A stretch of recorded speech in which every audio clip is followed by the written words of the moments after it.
Hi everybody, this is Quinton Jacobs again with FitPro Q&A, and I've got another interview today, and we're here at the Just Physical Gym in North Riding, and I'm here with Chris Forget. Chris has been in the industry a long time. How many years, Chris? Well, yeah, I guess I've owned the gym for 15 years, but I got started in 98, so what is that, 21 years myself in the industry, yeah. Right, and it was straight out of school that you did that? Straight out of school. It's always been a love and a passion, so I kind of knew which direction I wanted to move in, yeah. Okay, there's not a lot of people that find their passion so early in life. So you were lucky in that way? Absolutely, yeah. I think the majority of people don't, actually. So, yeah, definitely count my blessings there. Yes, and here you are 20 years later with a successful gym. Yeah. And you managed to compete against the bigger gyms. Yeah, absolutely. Well, you know, a lot of people ask me, how do you compete against the commercial gyms? And my answer is normally I don't. I don't actually compete against them because I'm not trying to be an impersonal big commercial gym.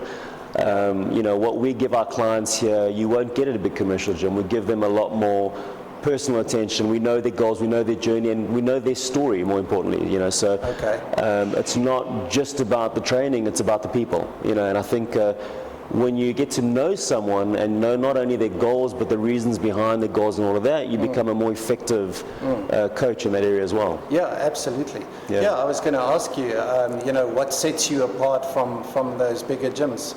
So you say it's the personal attention. Absolutely, absolutely. I think, you know, I got a high percentage of people that come to my gym that could be getting subsidized memberships elsewhere, and yet they choose not to, and for some of those reasons that I mentioned, you know, they prefer getting that more personal attention in this kind of an environment as opposed to just being a number. Interesting as well, you were mentioning earlier that such a high percentage of your people actually come to gym, they don't just sign up. Yeah.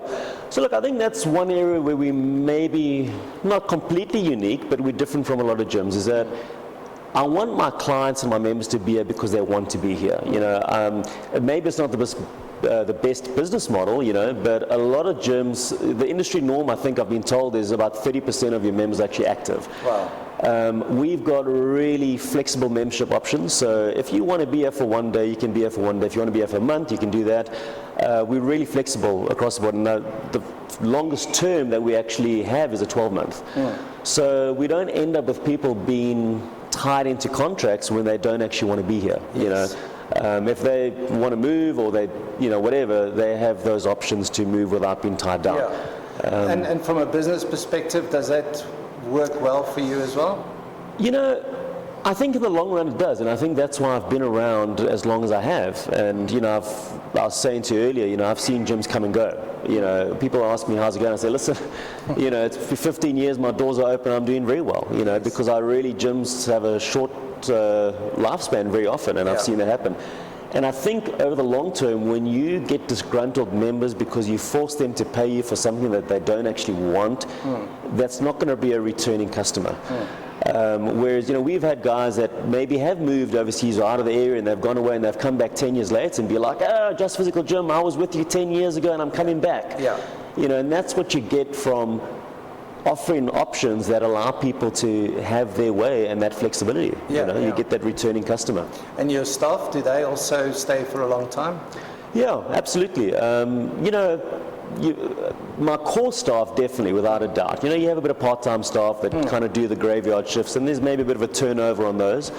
But I'd say my core staff, definitely. Yeah, absolutely. So they are personal trainers. If I sign up as a customer, do I get assigned a personal trainer, or is that separate? You don't get assigned it, but we do have that as a service offering. So we've got a handful of in-house trainers, and then we've also got a couple of tenant trainers. The in-house trainers will obviously, if I speak to you and have a consult with you and I'll listen to your goals and what it is you're trying to achieve, I'll try and best match you, number one, on your goals, that you're with a trainer that I think is going to understand you, know you, and help you. And then obviously number two, based on time availability and things like that as well. The in-house guys, you know, they get to use our facility and they kind of do some of their own marketing and stuff like that. Or sorry, rather the tenants. You know, they'll do their own marketing, but the in-house guys will try and assign that. And your typical customers, are they bodybuilders or are they ladies want to get fit? You know, I've probably got quite a broad spectrum of clients, and it's probably because I have different service offerings. So From the membership side, I would say we probably lean more towards the male serious trainer, but I'm not going to say bodybuilder because I've got a handful of competitive athletes in the gym. Although the perception very often of the weights area is that it's a hardcore gym. Maybe it is, we still got good old-fashioned steel dumbbells and plates, and then you can make a bit of noise there. But most of the guys are not competitive athletes, but they're serious about their training. They want to come here and they want to get a good workout. They're not hanging out at the juice bar sipping smoothies. So do you have some guys that compete? Yeah, absolutely. And through the years I've had a couple of different. I've come from a bodybuilding background, so every once in a while I'll get someone seeking out my help and advice, and I actually had a great client/friend last year that made a comeback after 20 years. So he competed at about 30 and he made a comeback for his 50th birthday. Oh, wow. And he took all the titles and cleaned up and then said, good, I'm done. Fantastic. So you do cater for that. There's enough weights lying around for those guys. Oh, absolutely. No, we definitely can cater for anyone. But so like I said, the different service offerings, membership side maybe more male dominant just because of the perception that the weight floor has. But then we've got our semi-private group training, which falls under FitRanX, which we'll probably chat a bit more now. That, although it's catered towards both genders and all age groups, we probably have attracted more females, probably between the ages of like 25 and 40, I'd say. All right. And what are their goals? The ladies, what do they come for? What do ladies come to the gym for? Look, I think, the general goal, obviously not everyone, but the general goal is weight loss and being fitter, So our semi-private group training, FitRanX, is geared around doing functional training so that you can do life better, I often like to call that just wellness. When you feel well doing your daily tasks, when you feel well running after a soccer ball with your kids, carrying the groceries in from your car, that gives you quality of life. For sure. And that's what I really believe wellness or functional training leads towards. So but I think they come here for that initially, and then they find that there's a whole other dimension in terms of family, in terms of team, in terms of friendships. I did see when we walked in, I bumped into a lady who's got a real strong physique. Absolutely, Is she a bodybuilder? She's a competitive physique athlete, absolutely, and she just won her pro card recently. Wow. So she is really one of the best athletes in the country. Her name's Lee. Most people would probably know Lee well. And so she's one of the more kind of hardcore, if you want to call it that, trainers. But she knows her stuff and she works very, very hard to get what she's got on, So, and she gets what she needs at your gym. Absolutely. Okay, fantastic. Let's talk about the just popped out of my head. FitRanX. FitRanX, sorry. All right, so FitRanX, so that's what we kind of categorize as our semi-private group training. It's an awesome system. I started with FitRanX almost 3 years ago. FitRanX was brought to South Africa by a friend of mine called Robert Freem, and he started that out in Rivonia. And I came on board a little bit after. I think he had gone for about 2 years before I jumped on board with him. And it's an awesome program. So it's an internationally recognized fitness testing system. So, most people, you come to the gym and if you'd ask them a question and say, okay, well, how fit are you? I mean, could you give me an answer if I said, how fit are you? No idea. What do you say? Right, you can't really quantify that. But what the FitRanX system does is it actually allows you to rank yourself according to the system and give you a specific strength rating or fitness rating that we know where you stand. Now, much like martial arts, no one goes into their first karate lesson and says, I'm a brown belt, just give me that one. Everyone starts on the base because we want to ensure that there's proper technique, good form, and that you master the elements of what we're teaching you before you progress. Some people progress quickly and some people progress more slowly, but there's always clear, precise goals to work towards in order to progress. And what's great about that is that the results that people very often come for to the gym, people come to lose weight, to get fit, to build muscle, to get strength, whatever. Focusing on those sometimes can be a little bit blurry in terms of what you need to do. They just say, well, I want to be fitter. But when you start focusing on, well, I need to achieve this physical milestone, and you start working towards that specific goal, well, you're getting fitter along the way by default. And it changes that shift, that focus, and allows you, I don't know if you've ever heard of lead measures and lag measures. Yeah. You know, you don't really have control over whether you lose weight or not. You don't have control over whether you get fit or not. But you do have control over whether you're eating healthy, whether you train on a regular basis, how hard you're training when you go to the gym. Okay. You know, and so what that system does is it really forces you to focus on the things that actually make the difference to bring about the results. That is brilliant. So In essence, it quantifies your fitness levels. Absolutely. So you guys do the assessment on a regular basis with people? Yeah, so what happens is once you get into the FitRanX training system, you then will get the opportunity somewhere along the line in order to do a testing, okay? And based on where you're at, determines what level you obviously get to test for. So we actually just had one this last weekend, and I can't remember the exact count now, but we probably had about 40 different people doing their level test. Most people pass because we do a pre-test to make sure that they're ready for it. And then there's obviously going to be a few failures every now and again. But I use that word cautiously because it's not really a failure. As you said, it's more of an assessment. It's a road sign.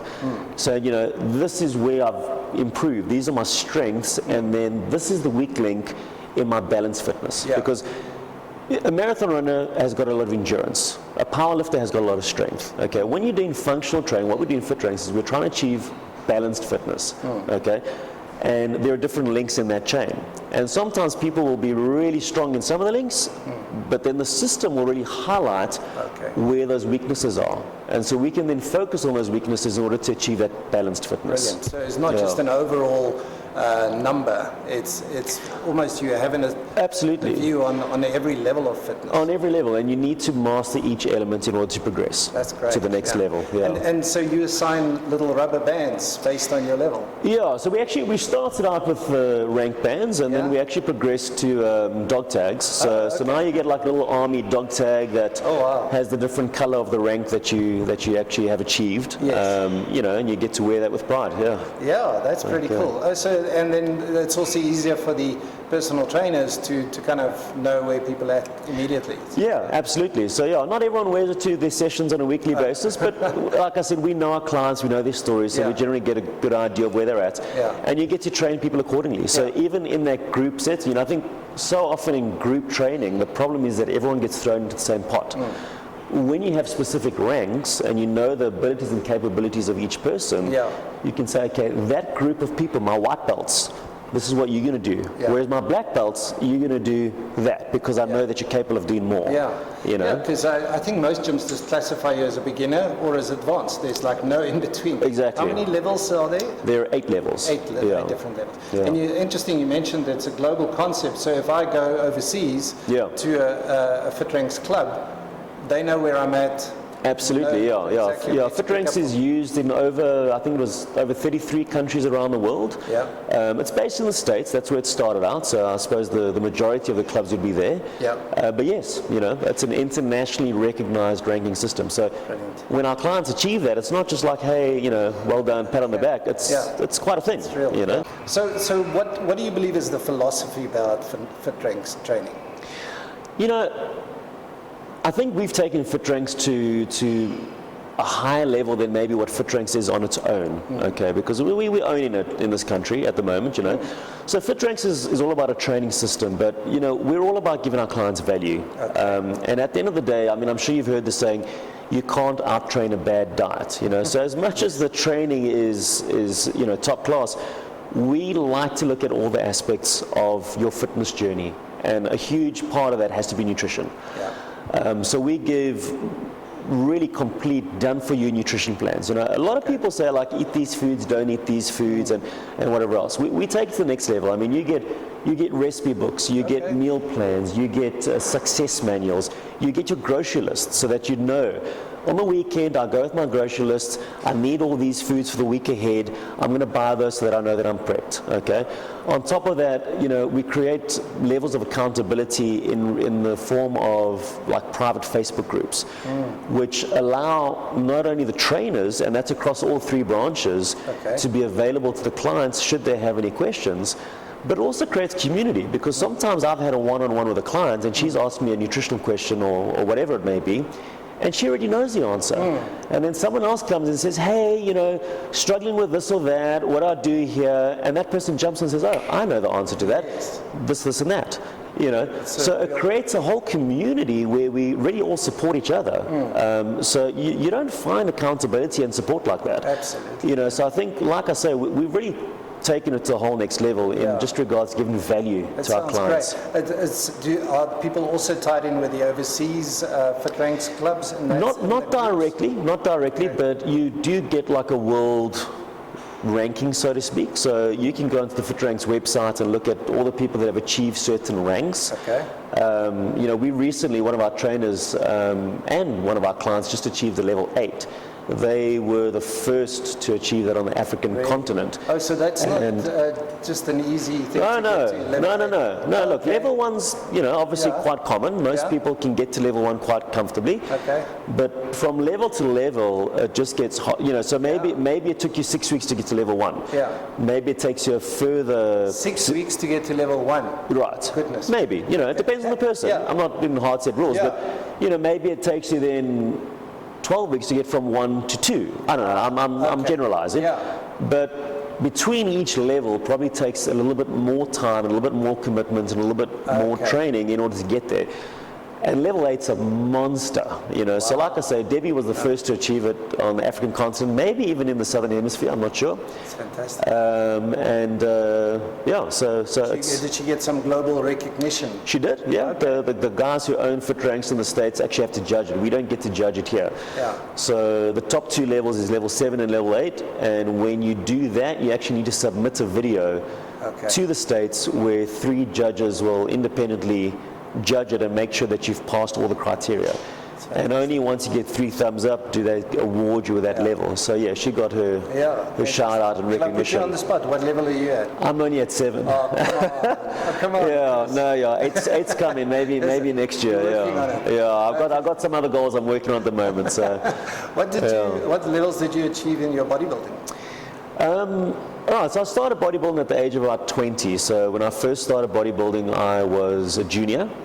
So my first year, I managed to win regionals, win South African championships, and go to worlds. And I placed 5th at the World Championships as a junior. Yeah. Then I became a senior, which was a little bit harder. But I went to worlds twice as a senior after winning SAs. And I placed 13th and 11th at the World Champs as a senior. So yeah, I think I did pretty well. You know, over my bodybuilding career, I probably did, I don't know, maybe 20-something odd shows, and I think maybe twice placed outside the top 2 in local shows. Yeah. So yeah, I was pretty competitive. I enjoyed it. I loved it. But bodybuilding is a very, very dedicated sport, and to put a negative spin on it, a selfish sport. So when I got married and I had kids and I had a business to take care of, I decided to put some of my focus on those important things. Do you with the guys doing bodybuilding now? I mean, there's always the cloud of the supplements and the other stuff that comes into that. Do you guys look out for that? Is it each guy's own responsibility? Look, you know, I make it a hard rule that I don't advise people in regards to the legal side of supplementation. Let's put it that way. Yeah. You know, that is something that unfortunately is rife in the sport of bodybuilding. I think there's a bit of a misconception there that people feel like you can't do bodybuilding without it. I don't believe that to be true. Okay. It certainly makes it easier, but I do think you can be very competitive without it. Yeah. Obviously, in terms of legitimate, or should I say legal supplementation, I am a fan. I definitely give advice and suggest certain supplements. And again, you know, maybe not the best business model. You know, I sell supplements here, but so often people come to me and be like, what supplement should I take to do X, Y, Z? Yeah. And my first question will be, well, like, what does your diet look like? Yeah. Because if you don't get the foundation right, you know, and that starts with water. If you're not drinking enough water, don't bother with supplementation. After your water, then you can start looking at your macronutrients and your calories. And you know, I call it a supplement pyramid. You can't start taking a testosterone booster at the top of the pyramid when you don't have your foundation of nutrition correct. Yeah. So there's definitely a part that supplementation plays, but as the name suggests, it's a supplement to your lifestyle. Yeah. It's not the be-all and end-all. Okay, excellent. Yeah. So from the business point of view, do you do your own marketing? How does it work? Yeah, so from Just Physical Gym side, we do a lot of our own in-house marketing. A lot of it's old school, you know, we've got trailers and banners and signage and things like that. We do a bit of social media as well. FitRanX is largely based on social media, and that's run largely by Robert out of the Rivonia branch. Okay. So he does that, and yeah, it's a great tool to use. So yeah, and then I think, to be honest with you, you know, Just Physical Gym has been around now 22 years or something like that. Yeah, 22 years. And I'd have to say that I think a lot of our success or returning clientele or new clientele is based on word of mouth. Wow. You know, people know Just Physical Gym. I mean, most, you know, people aren't surprised when they walk in it the first time. Absolutely. So, well, How far do people come to get to your gym? You know, probably, and I say this because I had some personal clients that would travel, and I've had clients travel from as far as Centurion to come and train here. So I know I get a lot of guys out of kind of Rudaport area that sort of come, but the majority of my clientele are obviously within the immediate surroundings in this area. So what's that, about 30Ks, 40Ks? But that's Centurion, that's the outer extremes. Right, right, Because I often get asked, you know, people say, what is your catchment area, and you can't be less than or more than 10 kilometers or something. But you know, if anything, I'll try and kind of put it down to about a 5K radius. I think, you know, when your gym is outside of 5Ks, unless it's on the way home from work or to work, it becomes inconvenient. Yeah. And if it's inconvenient, people don't do it. I suppose you want to remove all the barriers to get to the gym. Absolutely, So anything that you can do. Yeah. Okay, well that's all I've got for you, but it's been very interesting. All right, great. And if people want to get hold of you, where can they find you? I think the best way is to get onto the website. All our contact details are there. Okay. You can do it through the contact page or contact us directly. So that is... What's your website called? You can go to www.justphysicalgym.co.za. Okay. And if they want to learn more about FitRanX? Yeah, so there's a site there that I'm obviously on as well. It's www.fitranxjoburg.co.za. That'll give you a lot more information about FitRanX specifically, and you can go there. And your Facebook page? We've got a Just Physical Gym Facebook page. There's also a FitRanX Joburg Facebook page. Okay. So a bit of cross-link marketing. Yeah, I'm not very active on Instagram myself, so I'm just going to leave that one out of it for now. Okay. I think you need some young members in here to help you with that stuff. No, absolutely, yeah. Okay, Chris, thank you so much. All right, thank you. Appreciate your time. I appreciate yours. If you want to get hold of Chris, we'll put some more links below the video, and feel free to come check out Just Physical Gym. Great, thank you. Thank you. Cool, thanks man.